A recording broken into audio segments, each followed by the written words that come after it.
Bonjour et bienvenue dans cette vidéo. Alors la première de la saison, ça y est, c'est la rentrée de la chaîne. Tout va bien. J'ai adopté un nouveau format de vidéo, donc je vais pouvoir en faire un petit peu plus régulièrement puisque c'est hyper simplifié.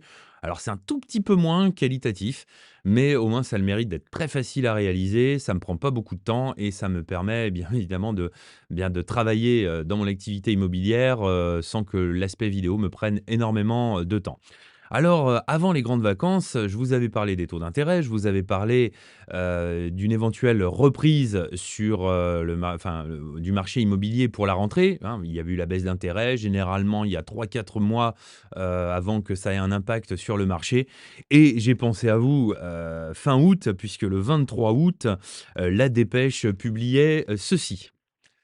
Voilà, donc immobilier, bientôt une embellie.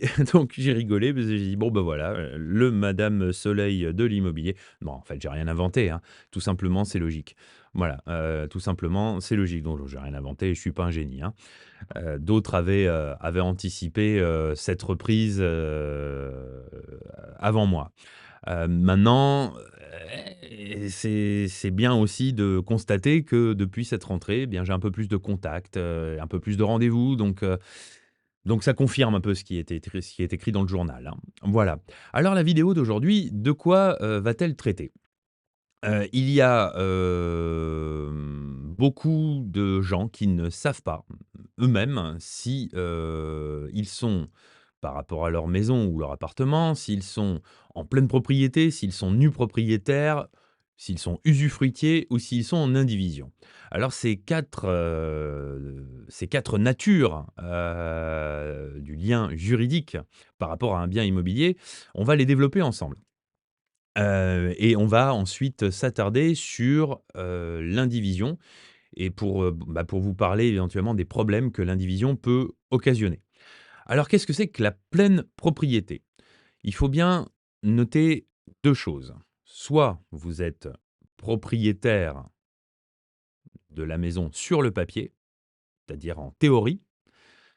Vous pouvez être usufruitier parce que vous avez la jouissance du bien, c'est-à-dire vous profitez du bien, vous pouvez l'habiter, vous pouvez le louer, vous en faites ce que vous voulez, c'est vous qui avez la jouissance du bien. Soit vous êtes les 2 et les 2, qu'est-ce que c'est que les 2? Eh bien, c'est vous êtes propriétaire sur le papier et en même temps, vous êtes, usufruitier et ça, on appelle ça la pleine propriété. Usufruit plus nue propriété égale pleine propriété. Voilà.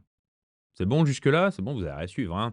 Si je suis pas clair, hein, n'hésitez pas à me le dire dans les commentaires, hein. J'ai vu quelqu'un qui m'envoyait un pouce là. Oui. Ah! Ah, c'est moi! C'est moi parce que j'ai fait un pouce, hein, c'est ça? Comme ça?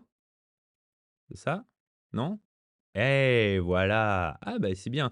Je vous avais parlé de nouveaux outils pour cette saison. Bon voilà, bon bah, j'en découvre, en direct, hein. Voilà et si je fais les 2 là? Waouh! Ah ouais, quand même. Ah ouais, ça rigole pas, hein. Ah ouais, d'accord. On va bien s'éclater cette année. Alors, la pleine propriété, je vais revenir à ça, hein. Excusez-moi, c'est moins drôle, mais au moins, bon, voilà, ça vous apporte quelque chose. La pleine propriété, c'est la nue propriété plus l'usufruit. OK, on est bon là-dessus. Maintenant, qu'est-ce que c'est que l'indivision? Eh bien, c'est plusieurs personnes qui sont en pleine propriété sur un bien. Je prends un exemple concret, eh bien, vous êtes, 3 enfants et vos parents sont tous les 2 décédés et vos parents avaient une maison. Alors vous êtes 3 enfants, eh bien, vous héritez de la maison, voilà. Mais vous êtes à la fois nus propriétaires et vous êtes usufruitiers, chacun des 3. Mais surtout, vous allez faire équipe sur la pleine propriété. Je pense qu'on peut résumer la chose comme ça. L'indivision, c'est la pleine propriété en équipe. Donc vous vous retrouvez en pleine propriété avec une équipe de 3. Voilà, ça c'est l'indivision. Alors maintenant, comment est-ce qu'on pourrait, développer la chose et vous dire pourquoi l'indivision peut poser problème? Alors voilà, bien des fois les enfants héritiers, bien ne sont pas, tous, fortunés de la même façon. Alors il peut arriver que l'un des 3 indivisaires dise: «Bah, moi je préfère sortir de l'indivision, tout simplement parce que je n'ai pas les moyens de, d'assumer un bien immobilier supplémentaire».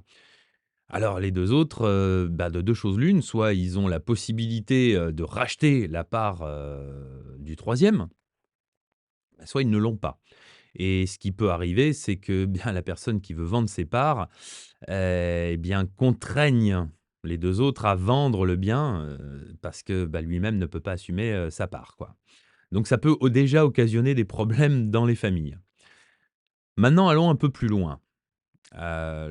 Les 2 autres héritiers veulent racheter la part du troisième, qui souhaite lui sortir de l'indivision. Alors, ils vont racheter la part, mais maintenant il faut se mettre d'accord sur le prix.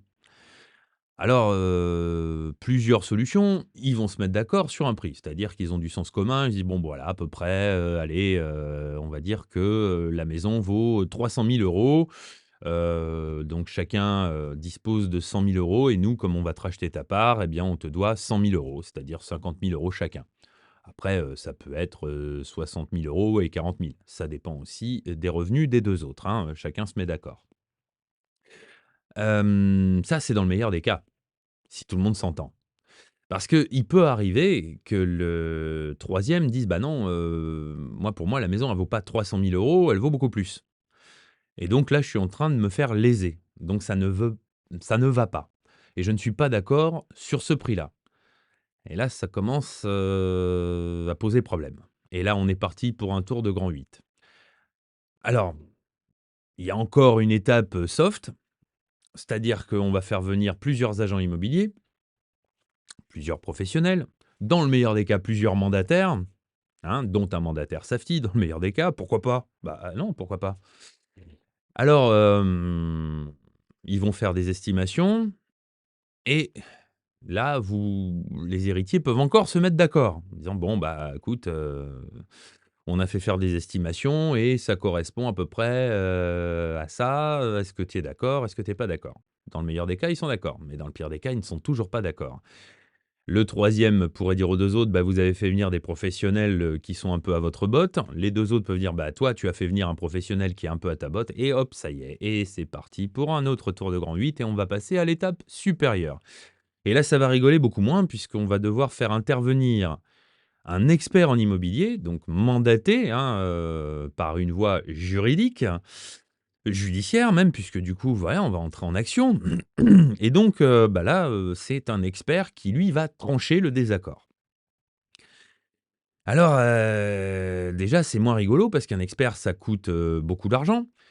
Généralement, quand on en est à cette étape-là, ça veut dire qu'on est, assisté d'avocats, donc les frais d'avocat, bien, ça coûte encore cher et bien, en fait, les indivisaires perdent de l'argent, déjà.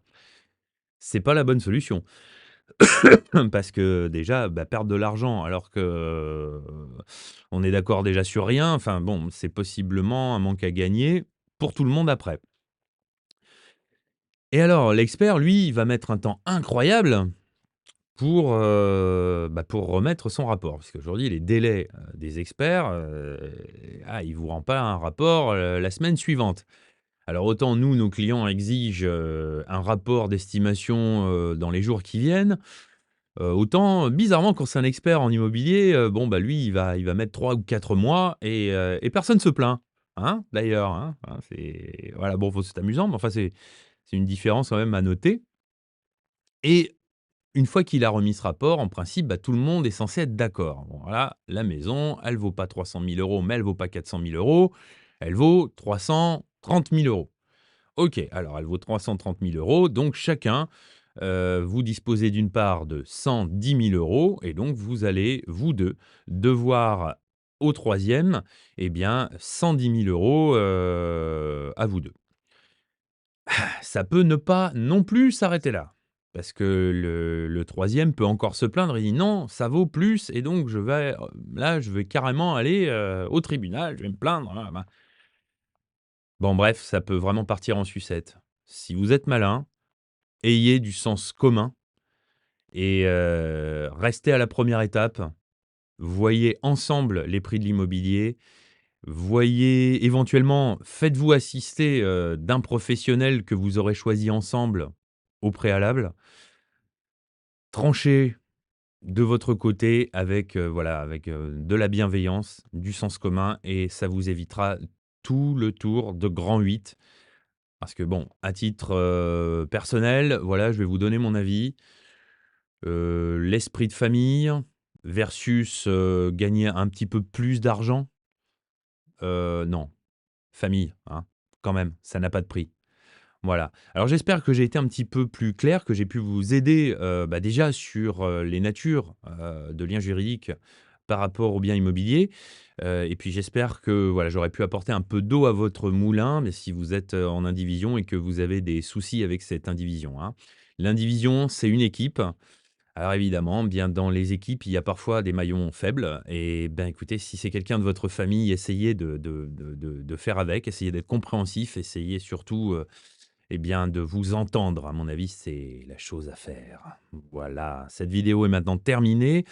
Il va y en avoir d'autres, hein, de manière plus régulière, hein. Je vous l'ai dit, le format est beaucoup plus simple à utiliser, donc attendez-vous à des vidéos plus régulièrement. N'hésitez pas à vous abonner, liker, partager, enfin comme d'habitude, quoi, comme d'habitude. Voilà, à très bientôt. Au revoir.